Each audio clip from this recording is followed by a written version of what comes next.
tengan cada uno de ustedes. Señor Andrés Guzmán Caballero, comisionado de Derechos Humanos y Libertad de Expresión, a quien he tenido el gusto de conocer esta semana. Doctor Alejandro Córdoba, procurador de Derechos Humanos de Guatemala. Licenciado Carlos Alberto Carvalho, procurador federal de los Derechos del Ciudadano de Brasil. Licenciado Wilfredo Castellanos y licenciado Ricardo López, representantes de la Comisión Nacional de Derechos Humanos de Honduras, personal de la Procuraduría, mi adjunta, mis adjuntos, delegadas y delegados y personal en general, invitados especiales, muy buenos días tengan cada uno de ustedes. Llegó el cierre de este seminario internacional que hemos tenido, han sido 2 días de mucha riqueza, de información y de reflexión,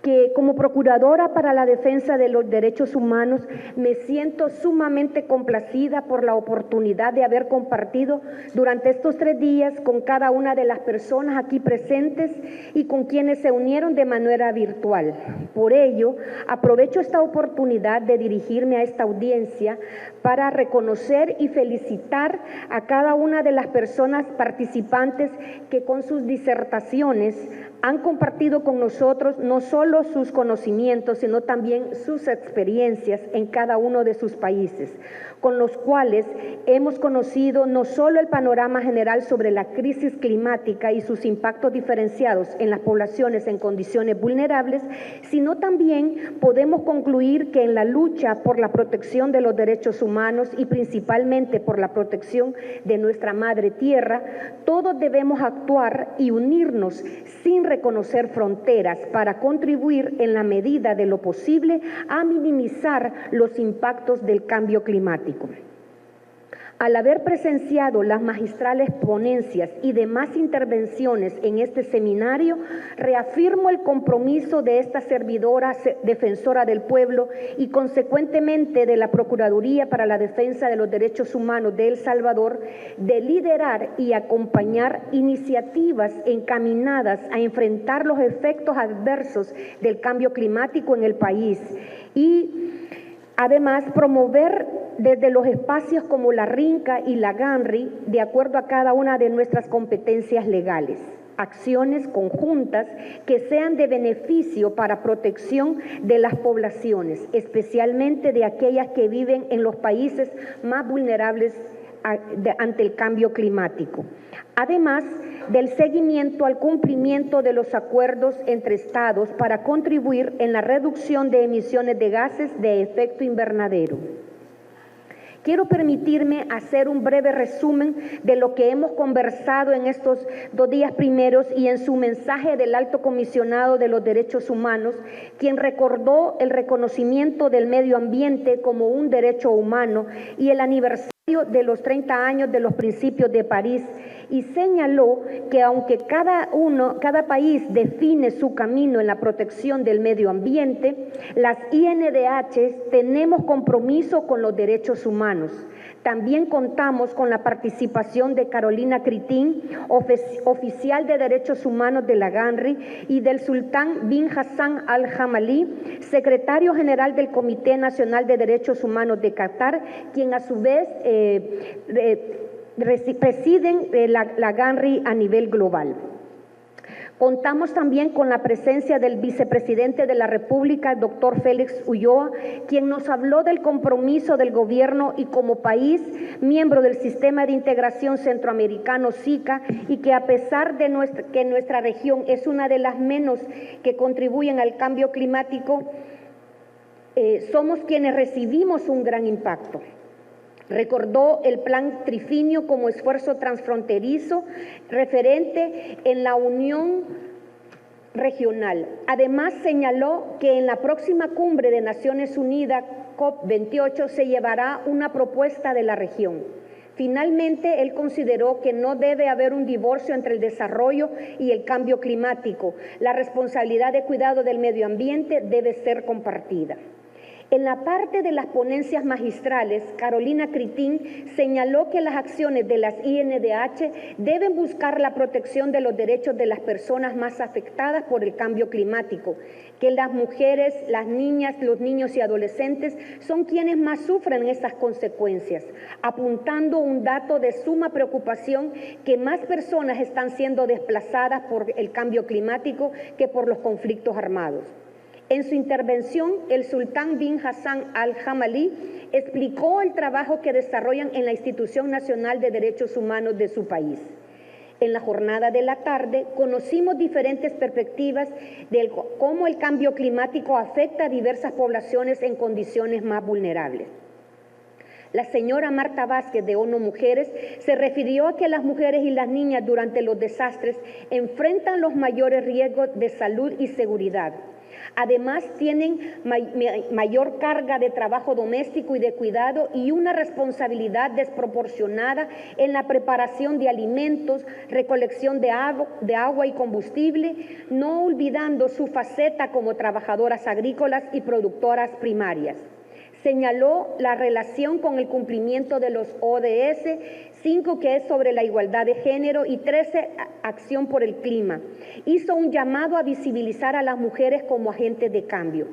En la intervención del señor William Vega con el tema Empresas y Derechos Humanos, remarcó que las empresas deben considerar que el impacto de sus operaciones y cadenas de distribución como parte implícita de sus operaciones y no como un complemento, no obviando que las empresas son fundamentales en el motor de la economía.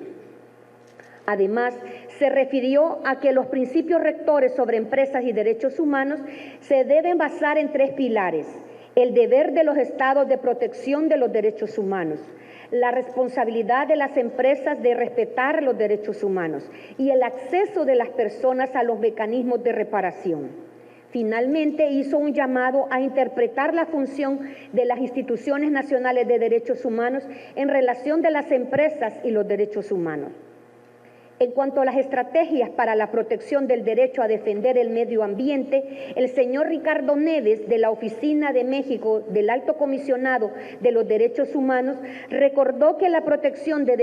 a defensores de derechos humanos al medio ambiente son obligaciones reforzadas de acuerdo con la Corte Internacional de Derechos Humanos. Se señaló como un hito que en abril de 2021 el Acuerdo de Escazú, que pretende garantizar un entorno seguro y propicio para la defensa de los derechos humanos en asuntos ambientales. Señaló la importancia de los mecanismos de protección de defensores de derechos humanos que sirven y salvan vidas. Finalizando esta jornada, mi procuradora adjunta para la defensa del medio ambiente, Rosy Sandoval, desarrolló y detalló las actividades realizadas por la Defensoría del Pueblo de El Salvador en materia de protección del medio ambiente y la adaptación al cambio climático, la importancia de la defensa de los defensores de los derechos del medio ambiente, los efectos sobre los grupos en condiciones de vulnerabilidad y finalizó haciendo un llamado a la empatía con la protección al medio ambiente. Durante la segunda jornada nos centramos en exposiciones de los representantes de Defensoría de América de las actuaciones que realizan en el tema del cambio climático. La primera intervención fue la del Procurador de los Derechos Humanos de Guatemala, mi querido amigo el doctor Alejandro Córdoba Herrera, quien señaló los efectos negativos del cambio climático.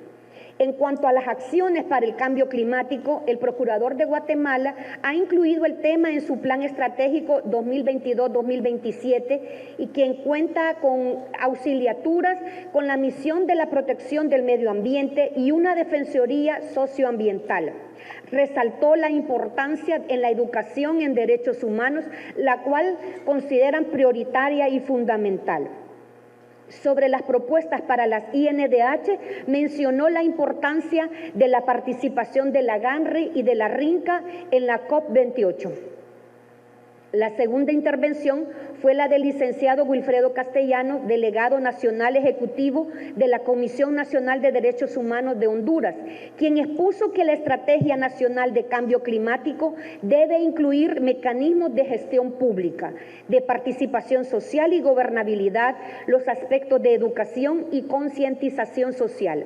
Afirmó que los estados deben velar para que las personas en situación de vulnerabilidad deben tener acceso para mejorar su resiliencia frente a los efectos adversos. De igual forma, implementar los principios sobre las empresas y los derechos humanos. En la tercera intervención, mediante el video, el señor Pedro Callisaya, mi colega defensor del pueblo del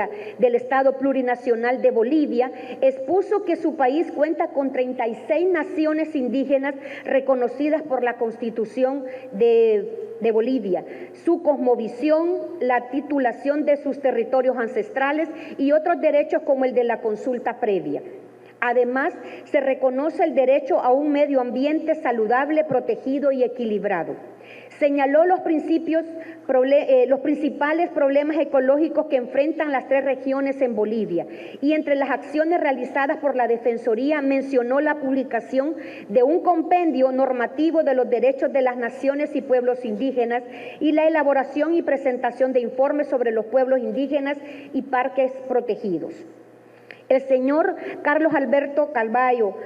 Procurador Federal de los Derechos de la Ciudadanía de Brasil, expuso que la mayor parte de la Amazonia está en Brasil y su protección es un desafío, en especial por las quemas en el bosque.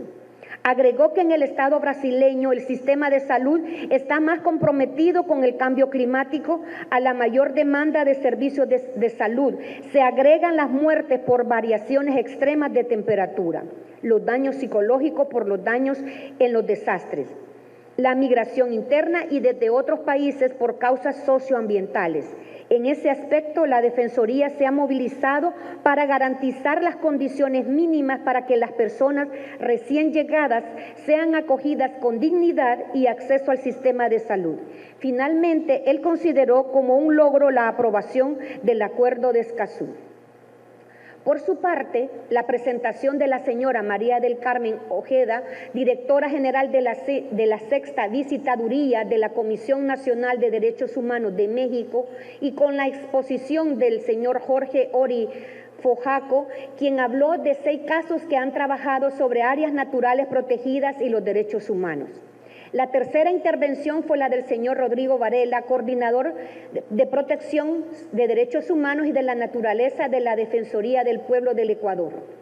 En su exposición vía Zoom señaló los avances que implica que la Constitución del año 2008 contempla los derechos de la naturaleza, que comprende el respeto integral de su existencia y el mantenimiento y regeneración de sus ciclos vitales, y la responsabilidad del Estado incentivar a las personas naturales y jurídicas y a los colectivos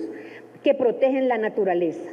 Finalmente, señaló que no obstante existe normativa para la protección de los ecosistemas en la práctica, se requiere que las autoridades de regulación y control deben adoptar un enfoque de derechos de la naturaleza.